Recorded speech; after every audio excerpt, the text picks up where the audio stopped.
ہشام بن عروہ نے بیان کیا، کہا کہ مجھے میرے والد عروہ نے خبر دی، کہا کہ مجھے عائشہ رضی اللہ عنہا نے خبر دی۔ انہوں نے کہا کہ ذی الحج کا چاند نکلنے والا تھا کہ ہم رسول اللہ صلی اللہ علیہ وسلم کے ساتھ مدینے سے حج کے لیے چلے۔ حضرت صلی اللہ علیہ وسلم نے فرمایا کہ جو عمرے کا احرام باندھنا چاہے وہ عمرے کا باندھ لے، اور جو حج کا باندھنا چاہے وہ حج کا باندھ لے۔ اگر میں اپنے ساتھ قربانی نہ لاتا تو میں بھی عمرے کا ہی احرام باندھتا۔ چنانچہ بہت سے لوگوں نے عمرے کا احرام باندھا اور بہتوں نے حج کا۔ میں بھی ان لوگوں میں تھی جنہوں نے عمرے کا احرام باندھا تھا، مگر میں مکہ میں داخل ہونے سے پہلے حائضہ ہو گئی۔ عرفہ کا دن آ گیا اور ابھی میں حائضہ ہی تھی۔ اس کا رونا میں رسول اللہ صلی اللہ علیہ وسلم کے سامنے روئی۔ آپ صلی اللہ علیہ وسلم نے فرمایا کہ عمرہ چھوڑ دے اور سر کھول لے اور کنگاہ کر لے، پھر حج کا احرام باندھ لینا۔ چنانچہ میں نے ایسا ہی کیا۔ اس کے بعد جب محسب کی رات آئی تو حضرت صلی اللہ علیہ وسلم نے میرے ساتھ عبد الرحمن کو تنعیم بھیجا۔ وہ مجھے اپنی سواری پر پیچھے بٹھا کر لے گئے۔ وہاں سے عائشہ رضی اللہ عنہا نے اپنے چھوڑے ہوئے عمرے کے بجائے دوسرے عمرے کا احرام باندھا۔ اس طرح اللہ تعالیٰ نے ان کا بھی حج اور عمرہ دونوں ہی پورے کر دیے۔ نہ تو اس کے لیے انہیں قربانی لانی پڑی، نہ صدقہ دینا پڑا، اور نہ روزہ رکھنا پڑا۔ صحیح بخاری حدیث نمبر 1786۔ ابن عون نے بیان کیا، ان سے قاسم بن محمد نے، اور دوسری روایت میں ابن عون ابراہیم سے روایت کرتے ہیں اور وہ اسود سے۔ انہوں نے بیان کیا کہ حضرت عائشہ رضی اللہ عنہا نے کہا، یا رسول اللہ صلی اللہ علیہ وسلم، لوگ تو 2 نسک حج اور عمرہ کر کے واپس ہو رہے ہیں، اور میں نے صرف 1 نسک حج کیا ہے۔ اس پر ان سے کہا گیا کہ پھر انتظار کریں، اور جب پاک ہو جائیں تو تنعیم جا کر وہاں سے عمرے کا احرام باندھیں، پھر ہم سے فلاں جگہ آ ملیں، اور یہ کہ اس عمرے کا ثواب تمہارے خرچ اور محنت کے مطابق ملے گا۔ صحیح بخاری حدیث نمبر 1787۔ افلاح بن حمید نے بیان کیا، ان سے قاسم بن محمد نے، اور ان سے حضرت عائشہ رضی اللہ عنہا نے بیان کیا کہ حج کے مہینوں اور آداب میں ہم حج کا احرام باندھ کر مدینے سے چلے اور مقام صرف میں پڑاؤ کیا۔ نبی کریم صلی اللہ علیہ وسلم نے اپنے اصحاب سے فرمایا کہ جس کے ساتھ قربانی نہ ہو اور وہ چاہے کہ اپنے حج کے احرام کو عمرے سے بدل دے تو وہ ایسا کر سکتا ہے، لیکن جس کے ساتھ قربانی ہے وہ ایسا نہیں کر سکتا۔ نبی کریم صلی اللہ علیہ وسلم اور آپ کے بعض مقدور والوں کے ساتھ قربانی تھی، اس لیے ان کا احرام صرف عمرے کا نہیں رہا۔ پھر نبی کریم صلی اللہ علیہ وسلم میرے یہاں تشریف لائے تو میں رو رہی تھی۔ آپ صلی اللہ علیہ وسلم نے دریافت فرمایا کہ رو کیوں رہی ہو؟ میں نے کہا، آپ صلی اللہ علیہ وسلم نے اپنے اصحاب سے جو کچھ فرمایا میں سن رہی تھی، اب تو میرا عمرہ ہو گیا۔ آپ صلی اللہ علیہ وسلم نے پوچھا، کیا بات ہوئی؟ میں نے کہا کہ میں نماز نہیں پڑھ سکتی حیض کی وجہ سے۔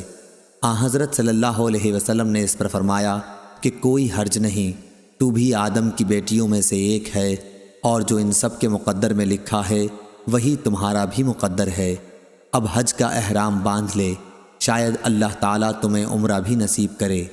عائشہ رضی اللہ عنہا نے بیان کیا کہ میں نے حج کا احرام باندھ لیا۔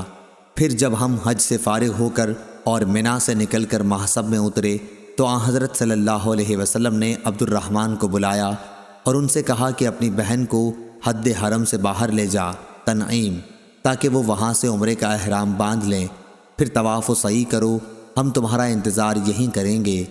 ہم آدھی رات کو آپ کی خدمت میں پہنچے تو آپ صلی اللہ علیہ وسلم نے پوچھا، کیا فارغ ہو گئے؟ میں نے کہا ہاں۔ حضرت صلی اللہ علیہ وسلم نے اس کے بعد اپنے اصحاب میں کوچ کا اعلان کر دیا۔ بیت اللہ کا طواف وداع کرنے والے لوگ صبح کی نماز سے پہلے ہی روانہ ہو گئے اور مدینہ کی طرف چل دیے۔ صحیح بخاری حدیث نمبر 1788۔ صفوان بن یعلی بن امیہ نے بیان کیا، ان سے ان کے والد نے کہ نبی کریم صلی اللہ علیہ وسلم جعرانہ میں تھے تو آپ صلی اللہ علیہ وسلم کی خدمت میں ایک شخص حاضر ہوا، جبہ پہنے ہوئے اور اس پر خلوق یا زردی کا نشان تھا۔ اس نے پوچھا، مجھے اپنے عمرے میں آپ کس طرح کرنے کا حکم دیتے ہیں؟ اس پر اللہ تعالیٰ نے نبی کریم صلی اللہ علیہ وسلم پر وحی نازل کی اور آپ صلی اللہ علیہ وسلم پر کپڑا ڈال دیا گیا۔ میری بڑی آرزو تھی کہ جب حضور صلی اللہ علیہ وسلم پر وحی نازل ہو رہی ہو تو میں آپ صلی اللہ علیہ وسلم کو دیکھوں۔ عمر رضی اللہ عنہ نے فرمایا، یہاں آؤ۔ نبی کریم صلی اللہ علیہ وسلم پر جب وحی نازل ہو رہی ہو اس وقت تم حضور صلی اللہ علیہ وسلم کو دیکھنے کے آرزو مند ہو؟ میں نے کہا ہاں۔ انہوں نے کپڑے کا کنارہ اٹھایا اور میں نے اس میں سے آپ صلی اللہ علیہ وسلم کو دیکھا۔ آپ زور زور سے خراٹے لے رہے تھے۔ میرا خیال ہے کہ انہوں نے بیان کیا جیسے اونٹ کے سانس کی آواز ہوتی ہے۔ پھر جب وحی اترنی بند ہوئی تو آپ صلی اللہ علیہ وسلم نے فرمایا کہ پوچھنے والا کہاں ہے جو عمرے کا حال پوچھتا تھا؟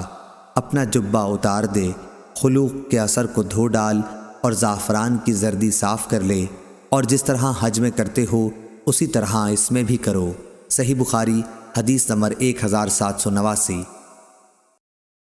امام مالک نے خبر دی، انہیں ہشام بن عروہ نے، انہیں ان کے والد عروہ بن زبیر نے، کہ میں نے نبی کریم صلی اللہ علیہ وسلم کی زوجہ مطہرہ عائشہ صدیقہ رضی اللہ عنہا سے پوچھا جبکہ ابھی میں نوعمر تھا کہ اللہ تعالیٰ کا ارشاد ہے صفا اور مروہ دونوں اللہ تعالیٰ کی نشانیاں ہیں، اس لیے جو شخص بیت اللہ کا حج یا عمرہ کرے اس کے لیے ان کی سعی کرنے میں کوئی گناہ نہیں۔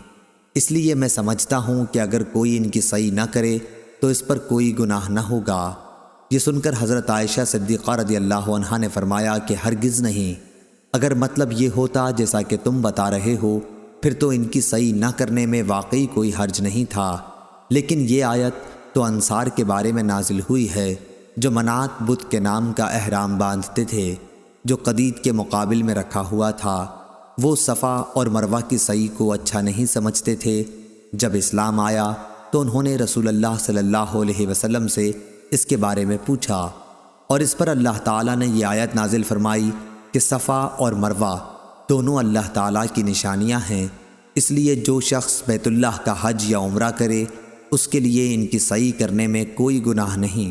سفیان اور ابو معاویہ نے ہشام سے یہ زیادتی نکالی ہے کہ جو کوئی صفا مروہ کا پھیرا نہ کرے تو اللہ اس کا حج اور عمرہ پورا نہ کرے گا۔ صحیح بخاری حدیث نمبر 1790۔